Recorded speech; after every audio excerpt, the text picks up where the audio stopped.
Oops. You're off the guest list, my sister said in a voicemail. While 72 people were already at a party celebrating my parents' 30th anniversary. A $17,000 party I paid for. I wasn't invited. No one told me. 10 minutes later, my mom texted. You were accidentally removed. Relax. We saved you leftovers. I just replied. Understood. That night, I sent a money transfer and 2 emails. 2 days later, I had 53 missed calls and a sealed envelope arrived at their door. Jessica left another voicemail. Same fake sweet voice. Oops. You're out of the guest list. She made it sound like a joke. I was sitting on my balcony, dressed up, with a bottle of wine in a gift bag. I had planned to surprise them. I paid for everything. The planner, the food, the venue, even the custom cake shaped like the cabin where they got engaged. I saw the whole party online. Videos. Pictures. Everyone cheering. Dancing. Jessica giving a toast. To love, to real family. Then came Mom's message. No apology. Just relax. We saved you leftovers. Like I was nothing. Like I didn't matter. I stayed quiet. The wine sat in its bag. I imagined the party I wasn't at. Dad laughing. Mom smiling her fake approval. Jessica in a dress I paid for. She said she couldn't afford it last month, so I sent her the money. They didn't even mention me. Later that night I acted. I sent money. I sent emails. 2 days later, they were calling non-stop. And that envelope? It had something inside that would wipe the smiles off their faces. But this didn't start with the party. It started a long time ago, with small asks. Jessica needing cash for groceries. Mom asking for help with Dad's medical bills. They always said, "Don't worry. It's handled." Which meant, I handled it. I sent money every month. Quietly. Jessica's credit cards. Dad's repairs. Mom's bills. Until one day, I saw a charge I didn't make. $4,800 for the party venue. Booked under my name. My card. No one asked. No one thanked me. When I asked Jessica, she said, "Of course you'll pay. You always do." Like it was a compliment. Then came her Facebook post. A photo of our parents, smiling under a chandelier. Her caption. Happy anniversary to the couple who showed us what real family means. Someone commented. Didn't know your brother was still around. Jessica replied. He's not really. I said nothing. Then came more. A cousin's joke about freeloaders. Jessica replied. Wish I could afford to freeload. Oh wait. Some people do. Mom stepped in. Jessica, that's enough. But she didn't delete it. No one stood up for me. That's when I knew. Sensitive? They called me. Let me tell you what sensitive looks like. Doing Dad's taxes at 2 a.m. Sending Jessica money for books. Then seeing her post a designer bag. Calling Mom from the ER and hearing. Oh no. Keep us posted. We're about to eat. Then came the crack that changed everything. Jessica accidentally sent me a Dropbox link. Invoices, catering, sound system, makeup artist, her dress, all labeled paid by Eli. At the bottom. Don't mention the money. He likes feeling useful. Then, a message forwarded by mistake. Dad to my uncle. He's soft. That's why we keep him close. Soft wallets are useful. I didn't yell. I just started collecting everything. Screenshots, texts, receipts. Then came the final voicemail. Oops, you're out of the guest list. And Mom's leftovers text, like I was a stray they forgot to feed. Then Jordan, my friend and their web designer, sent me a screenshot. Jessica told him. He doesn't need credit. It was Mom's idea. Jordan replied. But he paid for everything. Jessica said. Yeah, and we'll keep using his card until he notices. That night, I changed the site password. Took it down. Left a message on the homepage.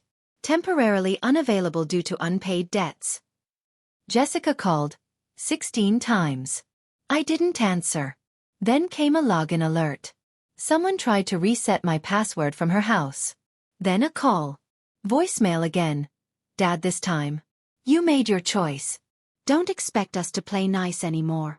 That's when I knew. I was never family. Just their bank. So I made a final move. I sent every file, emails, messages, payments, to 2 people. My lawyer. Dad's old business partner. With one line. I'm done funding the fantasy. They don't know what's coming. But they will. Soon.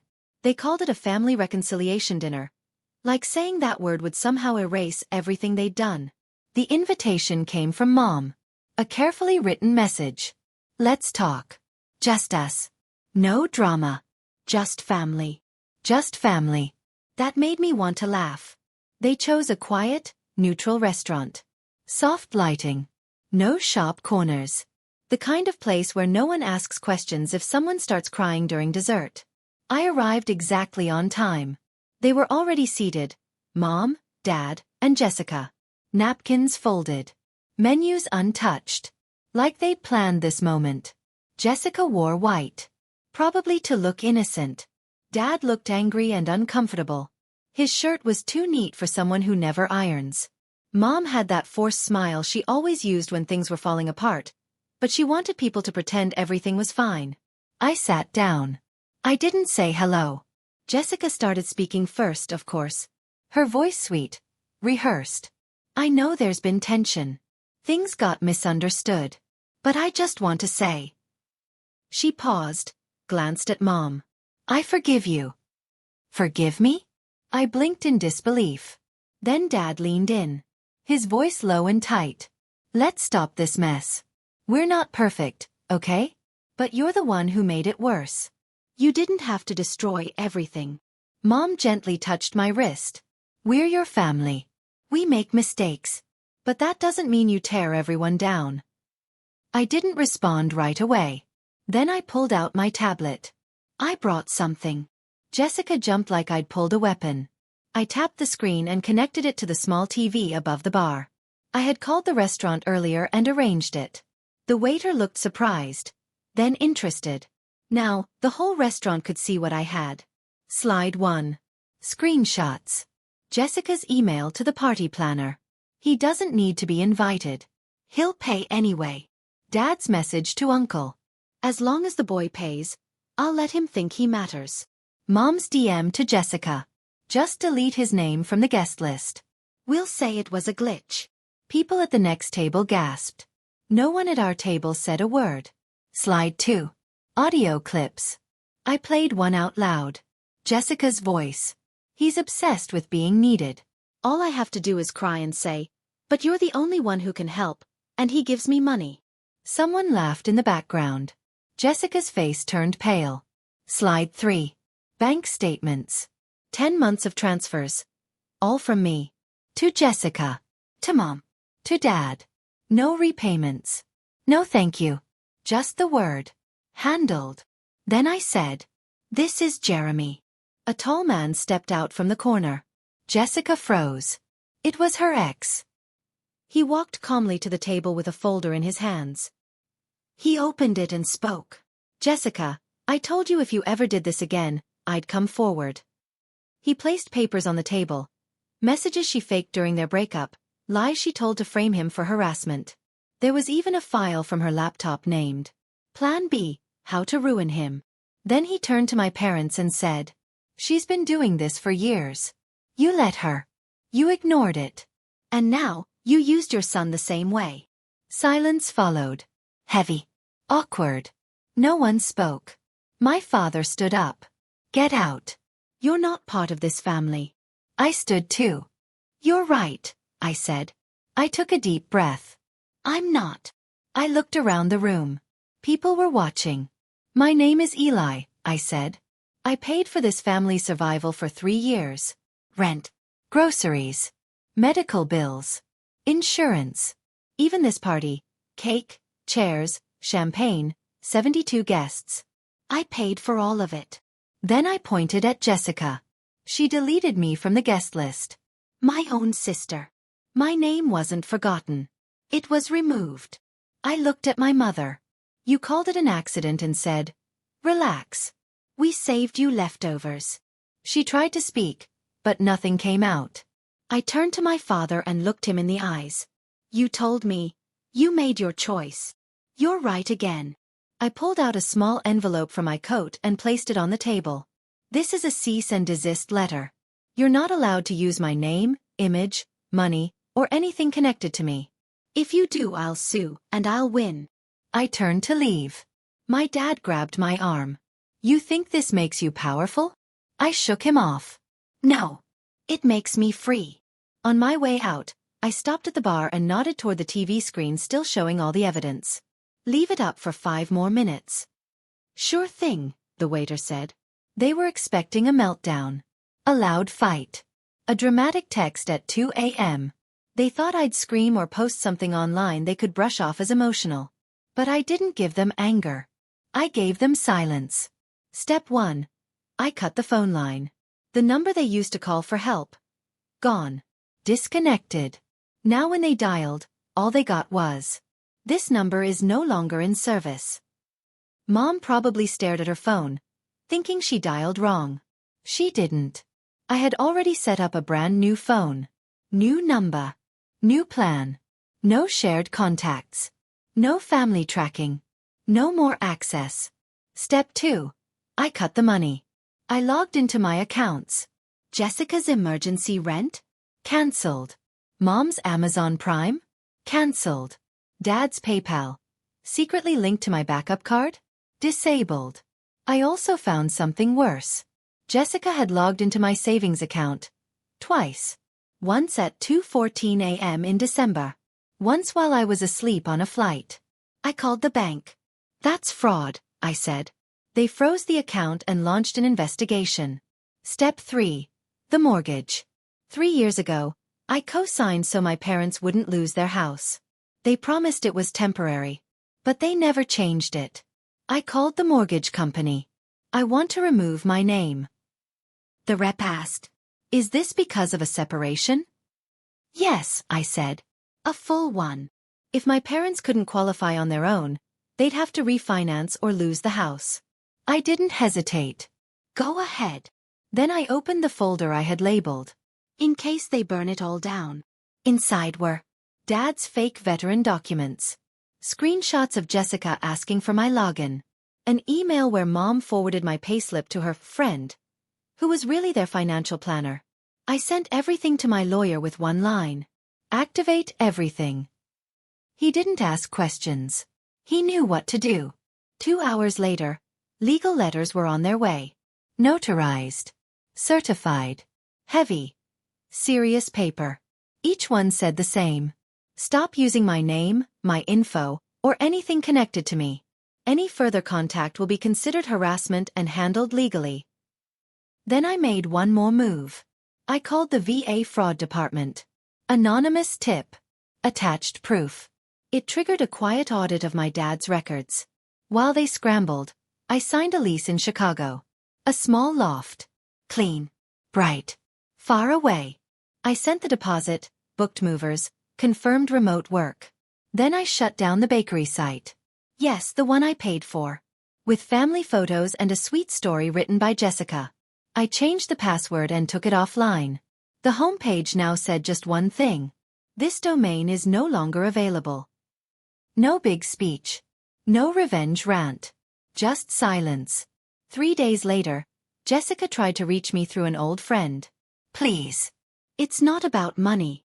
It always was. Mom sent a handwritten letter. You went too far. Dad's not well. We're family. That has to mean something. I shredded it, slowly, into little quiet pieces. Then they tried legal threats. A lawyer, probably someone Dad found online, sent a letter. Said I caused emotional damage and harmed family business. My lawyer smirked. They don't have a case. They just want a reaction. They didn't get one. That Sunday, I moved into the loft.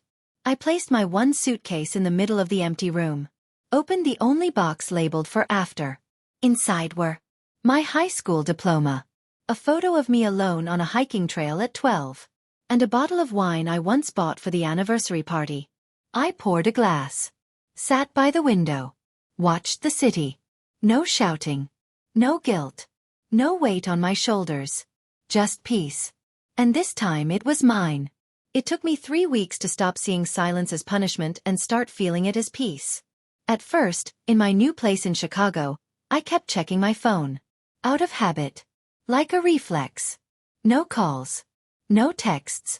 Not even a last-minute emergency PayPal request from Jessica. Just silence. And for the first time in years, that silence felt good. I could finally hear my own life again. The fridge door clicking shut. The city buzzing outside.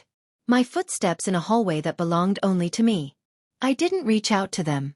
Not when I unpacked and found an old photo album. Not when I walked by a bakery that smelled like Mom's pies. Not even when I got a voicemail from an unknown number and thought, just for a second, it might be Dad. It wasn't. It never will be. And that's okay. Here's what I learned. They didn't break me. They trained me to stay quiet, to carry guilt, to think that helping meant being loyal no matter what. But I wasn't the problem. I was the source. And when I stopped giving, they called it selfish. That's what people do when they only loved you for what you gave them. Dad taught me that discipline often just means control.